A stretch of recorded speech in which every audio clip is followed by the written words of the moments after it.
بسم اللہ الرحمن الرحیم۔ السلام علیکم۔ جادو کا شیشہ اور شہزادی۔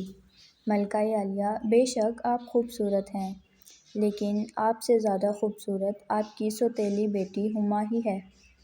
ہما نے عورت کو اندر بلایا اور ربن دکھانے کی خواہش ظاہر کی۔ بوڑھی عورت نے ایک ربن اس کے گلے میں ڈالتے ہوئے کہا، دیکھو یہ کتنا خوبصورت لگتا ہے۔ ربن گلے میں پہنتے ہی ہما فوراً بے ہوش ہو گئی۔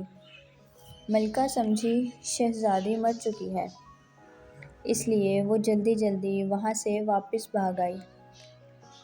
بونے جب اپنے کام سے واپس آئے تو انہوں نے دیکھا ہما بے ہوش پڑی تھی۔ ساتوں بونوں نے مل کر شہزادی کے گلے سے ربن کھولا۔ ربن کھلتے ہی اس کا سانس بحال ہوا اور وہ اٹھ بیٹھی۔ بونوں کے پوچھنے پر اس نے تمام واقعہ کہہ سنایا اور ان کا کہنا نہ ماننے پر معذرت بھی کی۔ بونوں نے کہا کہ دیکھو آئندہ اچھی طرح یاد رکھنا اور ہماری غیر موجودگی میں کسی کو بھی اندر نہ آنے دینا۔ شہزادی ہما نے ایک مرتبہ پھر بونوں سے وعدہ کر لیا اور کہا آئندہ وہ محتاط رہے گی۔ ملکہ خوشی خوشی اپنے محل میں واپس پہنچ گئی۔ دوسرے روز ملکہ نے شیشے سے وہی سوال کیا۔ ملکہ کو پوری امید تھی کہ اس مرتبہ آئینے کا جواب اس کی مرضی کے مطابق ہوگا، لیکن آئینے نے کہا، ملکہ عالیہ، بے شک آپ خوبصورت ہیں، لیکن آپ سے زیادہ خوبصورت آپ کی سوتیلی بیٹی ہما ہی ہے، اور وہ اب بھی زندہ سلامت اپنی جھونپڑی میں موجود ہے۔ اس مرتبہ ملکہ نے فروٹ بیچنے والی عورت کا بھیس بدلا اور جنگل میں جا پہنچی۔ جھونپڑی کے قریب پہنچ کر اس نے آواز دی، خوبصورت میٹھے سیب لے لو۔ ہما نے سیب دیکھے تو اس کو بہت پسند آئے۔ اسے بونوں کی ہدایت یاد آئی تو اس نے سوچا، اگر میں اس بڑھیا سے سیب لے کر کھا لوں تو بونوں کو کیا پتہ چلے گا۔ یہ سوچ کر اس نے بوڑھی عورت کو قریب بلایا۔ عورت نے ایک خوبصورت سرخ سیب اس کو دیتے ہوئے کہا، یہ سب سے خوش ذائقہ ہے۔ شہزادی نے جیسے ہی سیب دانتوں سے کاٹا، وہ جہاں کھڑی تھی وہیں گر گئی۔ بوڑھی عورت یعنی ملکہ نے اسے اچھی طرح دیکھا اور جب اطمینان ہو گیا کہ وہ مر گئی ہے تو اپنے محل کی طرف واپس آ گئی۔ شام کو جب بونے واپس آئے تو انہوں نے شہزادی ہما کو مردہ حالت میں دیکھا۔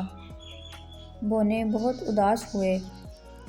انہوں نے ہما کو ایک خوبصورت تابوت میں رکھ دیا اور روزانہ اس کے ارد گرد بیٹھے رہتے، کیونکہ وہ ہما سے محبت کرنے لگے تھے اور کسی بھی طرح اسے کھونا نہیں چاہتے تھے۔ چند دن بعد قریبی ملک کے ایک شہزادے کا ادھر سے گزر ہوا۔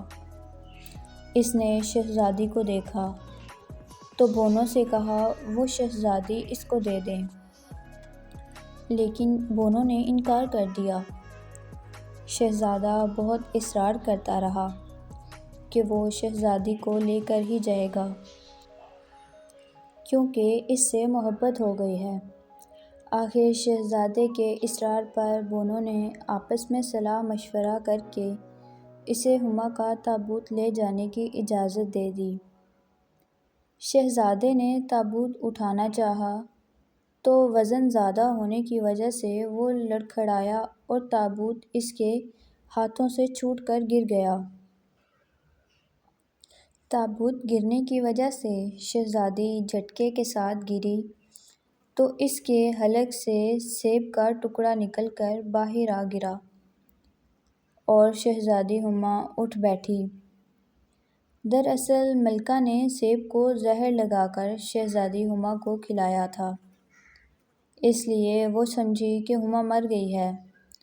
جبکہ سیب کا ٹکڑا حلق میں پھنسنے کی وجہ سے شہزادی بے ہوش ہو گئی تھی۔ شہزادی ہما کو اٹھتے دیکھ کر ساتوں بونے خوش ہوئے۔ شہزادے نے فوراً شہزادی سے شادی کی خواہش کی۔